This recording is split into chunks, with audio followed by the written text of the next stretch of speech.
This video is brought to you by Index Sonic, a small YouTube channel with a series called Insomnia, a very funny Sonic fan-made story so far.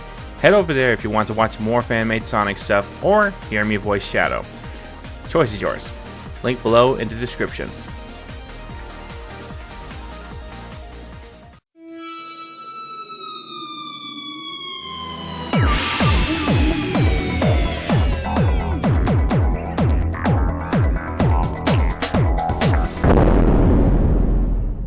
I know this isn't my usual thing on this channel, but since I stream Sonic Forces on this channel, I feel I should give my full opinion.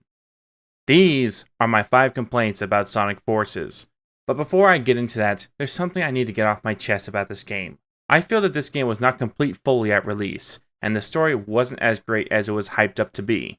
I was very disappointed, and very upset at Sega to release a game such as this while building the hype. I ignored everyone who was concerned about this, and said it may suck. And now, I have to say it. Sonic Forces is a great game with its gameplay, but that alone doesn't make a good game. A good game would have a solid storyline, a great story plot, and a badass villain who's hard to beat. But this game has none of that. And here are my top 5 complaints, and one more before I begin. Don't tell me to read the mini comics that are tied to the story. Sega could have easily had those stories in the main game if they wanted everyone to know the story better, which, even after I read them, still doesn't help the game at all. Number 1. Very short levels. Whoever designed these levels at Sega should be fired. Not only was the game short like 3 to 4 hours, but the level's length when playing Modern Sonic are like 2 to 4 minutes of gameplay. Yes, I actually time myself with most of the levels, unlike Unleashed and Generation levels that actually felt longer than Forces levels. These levels felt way too short when playing Modern Sonic and sometimes the OC character you make. Classic Sonic levels felt average, which I liked, but that doesn't excuse the lack of level design lengths for a game that uses the new console generations of this day. This is one of the reasons why I feel this game is incomplete, because the maps don't feel lengthy for a player to enjoy. The gameplay is great, but I'd like it if my favorite level had more than it does now. Number 2. A ridiculous story plot. The story for Sonic Forces had so much potential. The hype for the story was something a lot of us wanted to experience. But so far, the story for this game just wasn't that great. In fact, I think it could have been so much better. But sadly, it is what it is, and it sucks. But here's why I think it could have been better, and why I hate how Sonic games these days are catering just to Sonic only and not other favorite characters most of us like. After Sonic was defeated by Infinite, he was believed to be dead for up to 6 months. 6 months! And I need to ask, what was Shadow doing throughout those 6 months? It took everyone 6 months to realize he didn't betray anyone. That Eggman made a copy with the power of the Phantom Ruby. What was he doing during those 6 months? Why didn't he show himself to the Resistance to help fight back Eggman's army? Or better yet, have him be Sonic's rescuer. Have him be the one to uncover what happened to Sonic. Have him fight Infinite, since he's the one who made Infinite become who he is. Some of you might be confused, so I'm just going to say it right here. During the Shadow DLC, it looked like Infinite hated Shadow the most. And if that were the case, why didn't Infinite go after Shadow to prove who really was the weak one? Or, since it was mentioned, go after Shadow for revenge against his team he claimed Shadow destroyed. Wasted! An absolutely wasted plot that would have given Shadow a better told story with Infinite as his main villain. And there's more. I'm not done. The OC character. I still think that idea was stupid, because we'll never see him again since he's a made-up character by players, and so far it doesn't look like he's even canon. Hell, I'm starting to wonder if Forces will be canon since it got a bad review rating. Then there's a weird feeling that Classic Sonic felt hardly used in the game, while the OC character and Modern Sonic felt more used than Classic Sonic. And here's one thing I hated about the story.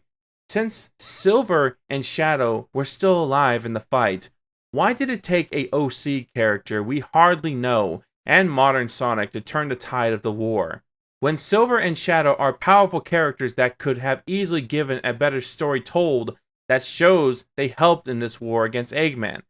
I don't know why Sega chose to have the real Shadow disappear for 6 months while his fake copy was doing harm to the world and making him out to be the traitor who joined the Doctor. And Silver just doesn't seem to be that relevant in a Sonic story. Does Sega even read Archie comics? I guess not, since all they've done lately is downsize every Sonic character in favor of making Sonic the main true hero the world needs. If they had tried harder with this game, everyone's favorite character could have had a better role to play in this game. Even Chaos, who was easily defeated by classic Sonic by one attack. I was upset about that, and that made me feel that these returning character villains were all pointless for the story. Number 3. The game is too easy. Does Sega understand that most of the Sonic fans prefer original Sonic games, just as I prefer Sonic Adventure 1 and 2, along with Sonic Heroes, Shadow the Hedgehog, and Sonic 06? Yes, I said that, but I have a reason, so hear me out. The older Sonic games that I've said all have one thing in common.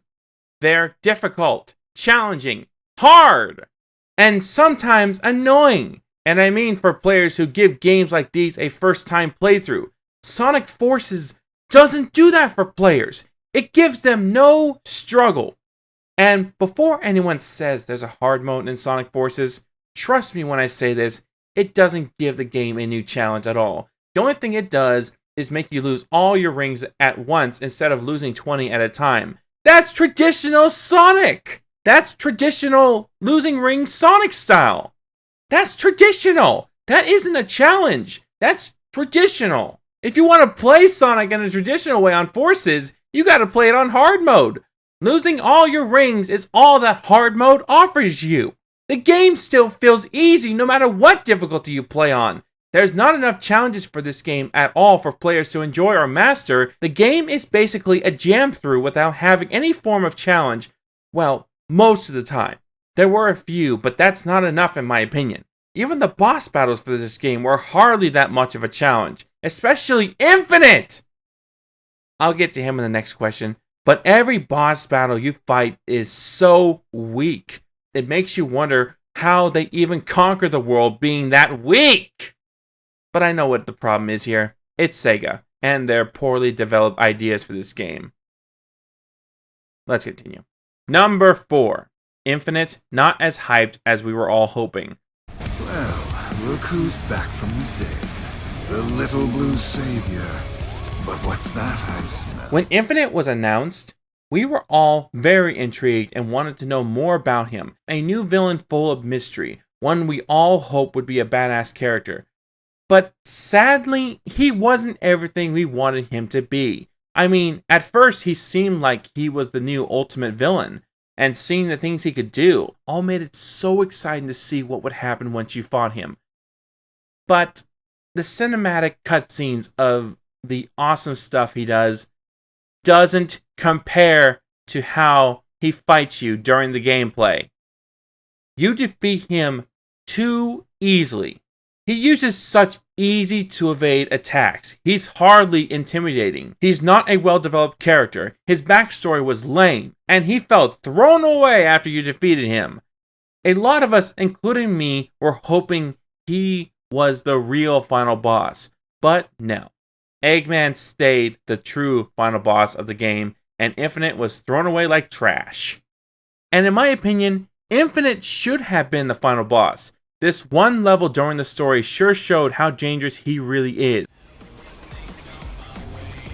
Infinite! Infinite, activate the Phantom Ruby. Make them wish they'd never been born. Oh shit. What you're seeing isn't real. Huh? Whoa! Whoa! Whoa!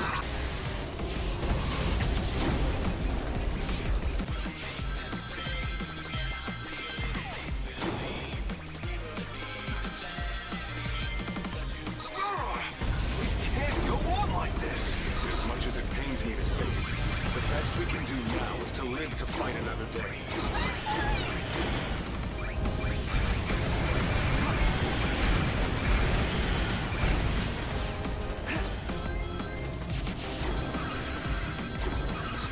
wave is washed out. Giant Infinites! Giant Infinites!